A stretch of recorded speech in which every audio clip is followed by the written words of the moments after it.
Welcome to Ekis Mama 2K Margal. Ekis Mama 2K Margal.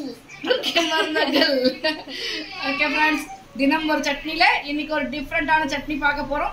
இப்போ தக்காளி ரொம்ப சீப்பா இருக்கு. அத தக்காளி வச்சு ஒரு சூப்பரான சைடு டிஷ் செய்ய போறோம். வாங்க பார்க்கலாம்.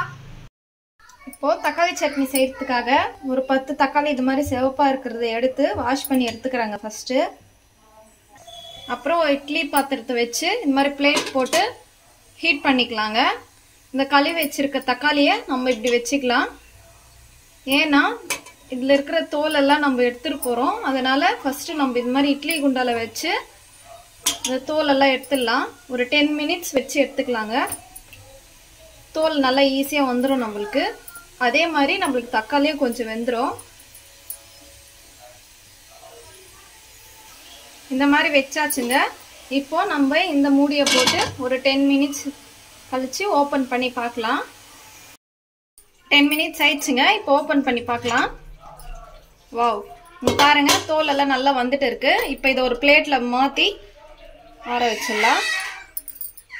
இங்க பாருங்க ஒரு பிளேட்ல மாத்தியாச்சு. இது நல்லா ஆறட்டும். ஆறணுன்னே இந்த தோல் எல்லாம் எடுத்துடலாம். இங்க பாருங்க ஒரு முழு பூண்டு உரிச்சு எடுத்துருக்கேன். இதை நம்ம இந்த மாதிரி நீட்டு வாக்கில் கட் பண்ணி எடுத்துக்கலாம். சின்ன சின்ன துண்டுங்களா நீட்டு வாக்கில் கட் பண்ணி எடுத்துக்கலாங்க.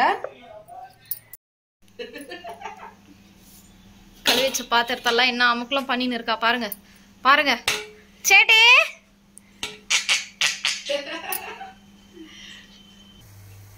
பாருங்க இப்போ ஒரு பக்கம் இட்லி வந்துட்டு இருக்கு.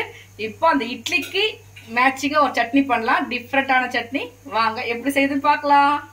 பாருங்க கடாய் பத்த வச்சாச்சு. இப்போ அதுல ஃபர்ஸ்ட் ஒரு 1/2 டீஸ்பூன் சீரகம், ஒரு 1/4 டீஸ்பூன் வெந்தயம்.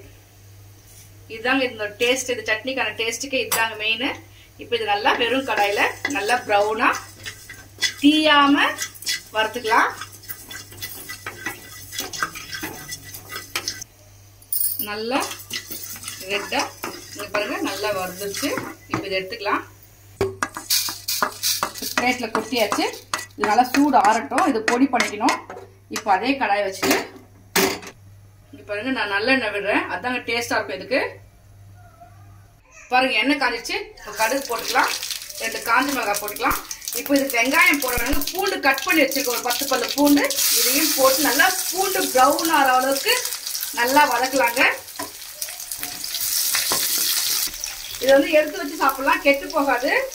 அதனால வெங்காயம் கருவேப்பிலை கொஞ்சம் போட்டிருக்கேன். இப்போ இது பூண்டு நல்லா வதங்கட்டும், ப்ரௌன் ஆகிற அளவுக்கு வதங்கட்டும். அப்புறம் இது கெட்டு போகாது.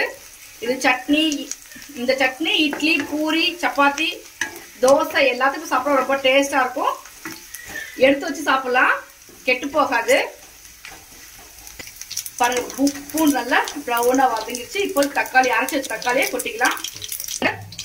தக்காளி வேக வச்சு தோல் எடுத்து அரைச்சி வச்சிருக்கேன். இது அதை கொட்டிடலாம். பாருங்க தக்காளி வேக வச்ச தண்ணி. இதுக்கு வேற தண்ணியெல்லாம் விட வேண்டாம். இந்த தண்ணி மட்டும் போதும். அவ்வளவுதான். இப்போ இந்த ஸ்டேஜ்ல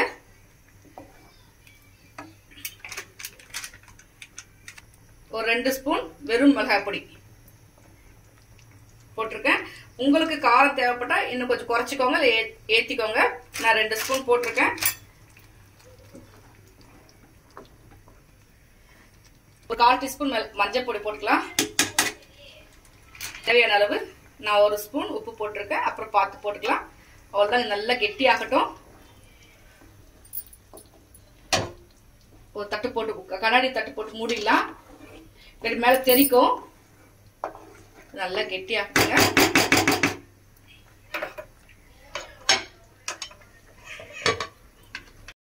இட்லி ரெடி ஆகிறதுல இட்லி வந்துருச்சுங்க. பாருங்க சுட சுட பறக்க இட்லி. இந்த இட்லிக்கும் சட்னிக்கும் செம்ம சூப்பரா இருக்குங்க. பாருங்க சட்னி கொதிக்கிறதுக்குள்ள இது வறுத்து வச்சிருக்கிறத அரைச்சிக்கலாம். பாருங்க நல்லா முக்கால்வாசி கெட்டி ஆயிடுச்சு. இந்த ஸ்டேஜ்ல இந்த இடிச்சு வச்சிருக்க பொடியை போட்டுக்கலாம்.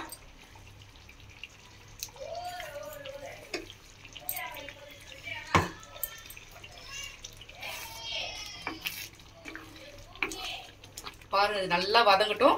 இந்த பொடி போட்டு நல்லா வீடே மணக்குது. அவ்வளோ ஒரு ஸ்மெல்லாக இருக்குது. ரொம்ப டேஸ்ட்டாக இருக்கும். இந்த சீரகமும் வெந்தயமும் வறுத்து போட டேஸ்ட்டே ரொம்ப தனியாக இருக்கும். இது நல்லா இப்போ இன்னும் நல்லா வேகட்டும், கெட்டியாகட்டும்.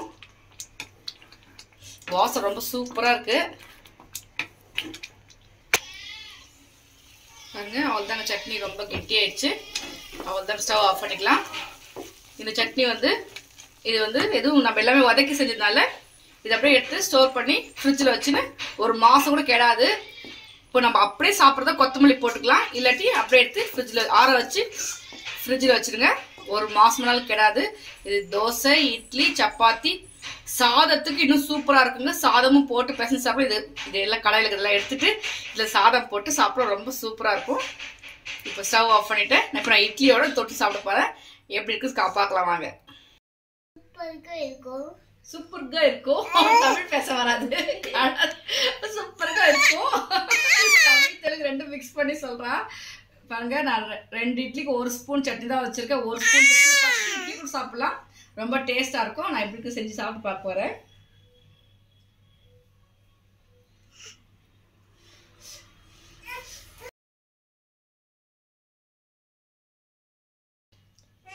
இங்க பாருங்க எப்படிமா இருக்கு. சூப்பர்க்கா இருக்கே.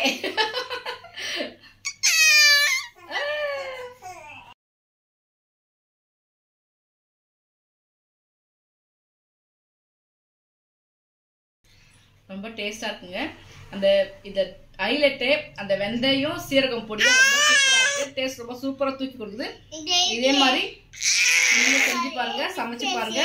லைக் பண்ணுங்க, கமெண்ட் பண்ணுங்க, மறக்காம சப்ஸ்கிரைப் பண்ணுங்க. பாய்.